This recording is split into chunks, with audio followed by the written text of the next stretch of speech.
જોડાયેલા છે। નિર્મલભાઈ, આજે જે રીતે બજેટ રજૂ થવાનું છે તે પહેલા એક ખુશીના સમાચાર એ આવ્યા છે કે જે રીતે જીએસટી કલેક્શન છે તે અદદ થયું અને આ સાથે એક બાજુ ગેસના ભાવ છે એ પણ વધ્યા, એટલે કે આમ જોવા જઈએ તો સરકાર બેલેન્સ કરવા માટેના જે સતત પ્રયત્નો કરતી રહે છે તે ક્યાંક આ બજેટમાં આપણને જોવા મળશે ખરા?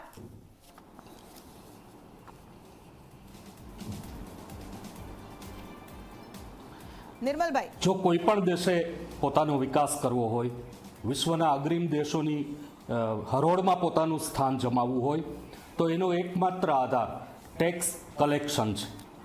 અત્યાર સુધી આપણા જ દેશમાં એવું જોવા મળતું હતું, ધનાઢ્યો નહોતા એવું નહોતું, પણ લીકેજીસ ઘણા હતા। પરિણામે તેઓ ટેક્સ નેટમાંથી બહાર રહેતા હતા કે કોઈને કોઈ રીતે છટકી જતા હતા।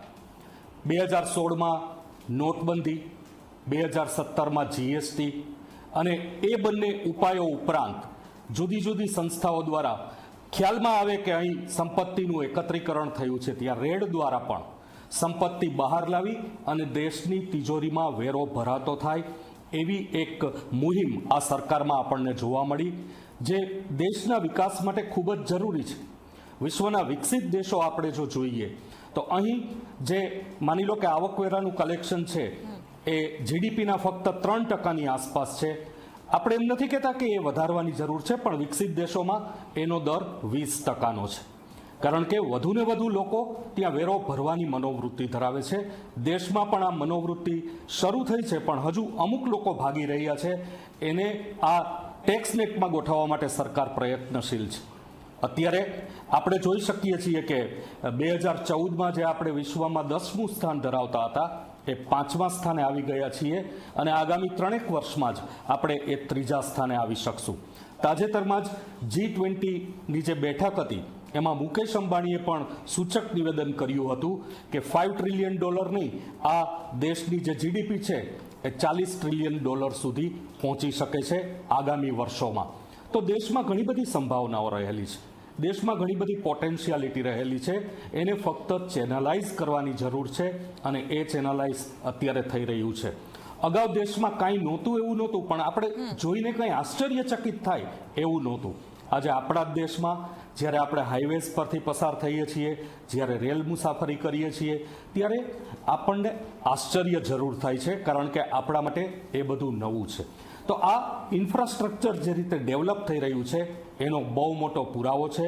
આને આ રીતે જો ટેક્સ કલેક્શન ચાલુ રહે તો નિષ્ણાતો કહી રહ્યા છે કે આગામી 5-7 વર્ષમાં આપણે રાજકોષીય ખાધ મહદઅંશે નાબૂદ કરી શકીશું। અત્યારે આપણી રાજકોષીય ખાધ ₹18 લાખ કરોડની આસપાસ છે। આપણા જે ખર્ચાઓ છે એ 48 લાખ કરોડના, આવક ફક્ત 30-32 લાખ કરોડની આસપાસ છે। પરિણામે જે 18 લાખ જેવી ખાય છે, જે જીડીપીના 5.9% જેવી છે, આને આ રીતે જો ટેક્સ કલેક્શન વધતું રહ્યું, આને આ રીતે જીએસટી કલેક્શન વધતું રહ્યું તો નિશ્ચિતપણે આગામી 5-7 વર્ષમાં આપણે આ ખાધ છે એ બૂરી શકીશું અને ત્યાર પછી ટેક્સ સ્વરૂપે જે આવક થાય એ સીધી વિકાસ કાર્યમાં વપરાય। આમ વિકાસની ગતિ તેજ બનવાની છે। હજુ આ દેશે આંતરમાળખાકીય વિકાસના ઘણા નવા આયામો જોવાના છે।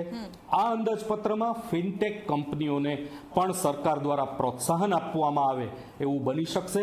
તો આપણે ટેકનોલોજીની દિશામાં પણ આગળ વધીએ છીએ, ટેક્સ કલેક્શનની દિશામાં પણ આગળ વધીએ છીએ। એકંદરે દેશના અર્થતંત્રના વિકાસ માટે આ શુભ સંકેત જ ગણી શકાય। ખાસ કરીને મહિલાઓ અને ગ્રામીણ વિસ્તારની હવે થોડીક વાત કરીશું કે તેમના માટે બજેટમાં શું